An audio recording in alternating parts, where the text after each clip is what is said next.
silang humiling muli ng interim release. Pero, kumbaga, kung changes sa circumstances, ibig sabihin dapat iba na yung grounds? Ganun po ba yun? Oh, it will be the same grounds in a sense, legal grounds, but it will be different facts. Okay. Hindi, halimbawa, kaya bang ihabol nila yon sa susunod nilang, halimbawa, iakyat pa ulit nila ito, Attorney Conti? Pwede ba nila ihabol na, hindi na kami powerful masyado? Pwede ba mga ganun? Or wala na kami influensya? Oo, correct.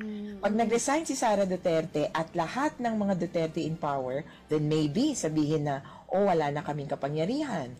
Kung itatwa si Duterte ng mga friends niya, katulad nung Chinese president, di ba? Ito yung pumunta siya doon, nag-travel na lang bigla-bigla at as a friend, as a guest of the president of China. Di ba? Yung ganong pagtatatwa, maybe it could have an effect saying na hindi na active yung networks niya. So, ibig lang, yeah.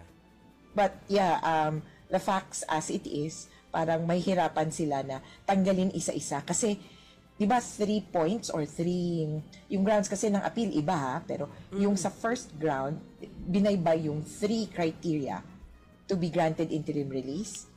Jackpot sila. Ay, may sumasapaw na audio. Jackpot sila dun sa, kumbaga, pasok sa banga. Is a flight risk will probably interfere with the proceedings and will probably commit the same further crimes. Yeah. Tapos itong mga to kasi, ang hirap ko lang, kaya sorry na lang, nasabi na kasi, nagawa na kasi. Kaya yan ang mahirap ko